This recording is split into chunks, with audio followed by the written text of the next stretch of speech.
She lays it on thick, doesn't she? That's well, you know, it's true. I've known her since I've been in politics, and your whole family, and it's just easier to say yes to Roberta at the end of the day.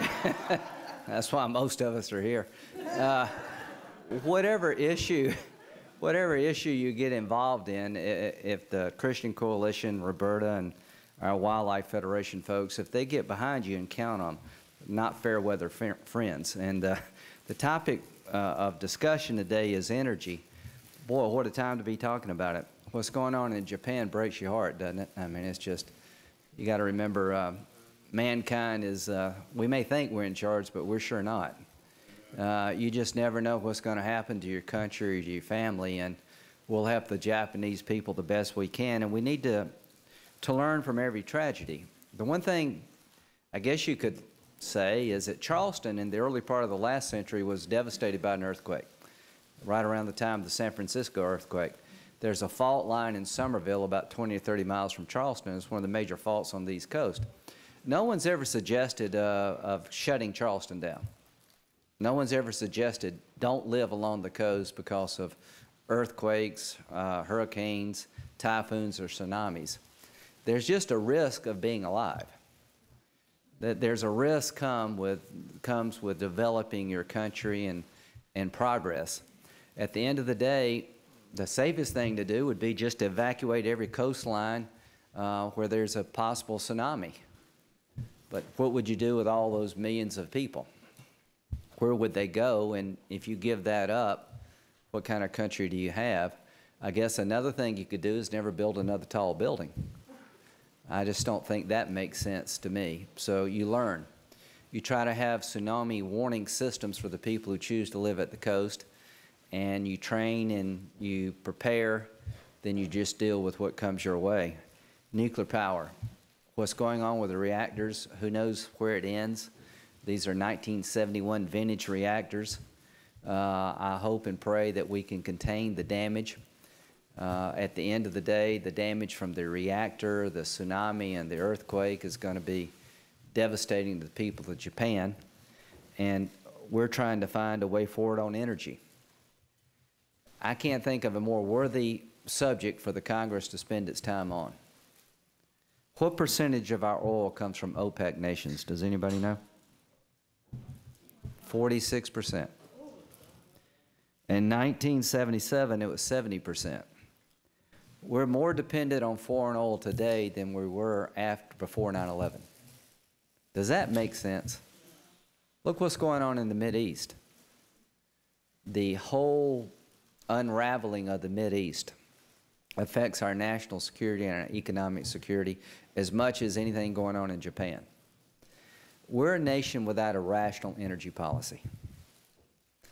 At the end of the day, my hope is to develop legislation that would break our stranglehold when it comes to foreign oil. Wouldn't it be nice to go to the Mideast in our lifetime and say, we'd like to help you with your problems, but we don't need your oil? Well, the only possible way to be able to get on that path is to do things differently than we're doing now. If we keep doing the same old things, we're going to be in the same old situation. So I'm an all-of-the-above approach guy. Fossil fuels. We have natural gas and oil deposits in America that I think can be reasonably and safely extracted, but we don't have a policy that will allow us to do that. Off the shore of South Carolina, there are oil and gas deposits. I've come up with ideas in the past that y'all have supported that would allow offshore drilling with a state opt-in, revenue sharing to the states that would allow offshore drilling, and we'll do it as safe and environmentally sensitive as possible. But every barrel of oil we find, every liter of gas that we can find here at home is one less to buy from overseas. So an energy policy that doesn't account for domestic exploration, I think, is a misstep. Secondly, if you don't adjust your economy to be dependent on something other than fossil fuels, you're making a huge mistake. The jobs to come in the 21st century that won't go to China are going to be energy jobs created here. Developing an alternative energy system to oil and gas over time makes eminent sense. Designing cars that can run on something other than traditional gasoline. Natural gas supplies in this country are a lot larger than anybody's ever envisioned in the past. If you can convert your long-haul truck fleet to natural gas, that lowers your overseas oil dependency by 7%. Every electric car, every hybrid car reduces our need for foreign oil and gets us away from fossil fuels. But when you plug up the electric car, what are you plugging it up into? Right. In the next 40 years, almost every coal-fired plant, I think every coal-fired plant in America will have to be replaced.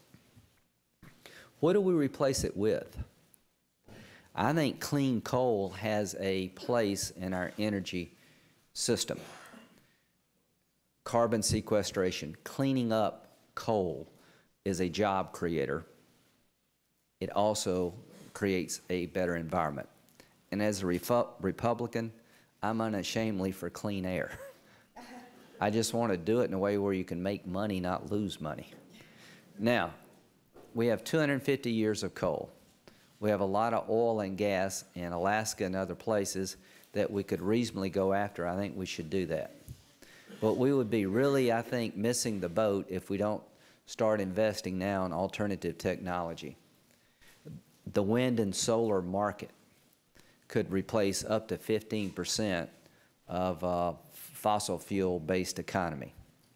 That's not everything, but it's a darn good start, isn't it? It could create jobs. So every windmill farm, every solar farm that we can come up with makes us energy independent. It's good for the environment. It's good for jobs. Nuclear power. If you're really worried about CO2 emissions and you think that's a health hazard over time to the planet, you've got to produce power somehow. Because if we don't have a growing economy, we can't help the less fortunate, and you're going to have more of them. In Africa and other places throughout the world, energy resources are what people fight over. There is a growing lack of energy resources throughout the world, which affects food supply. 20% of our power comes from nuclear power. 82% of the power supplied in France comes from the nuclear industry.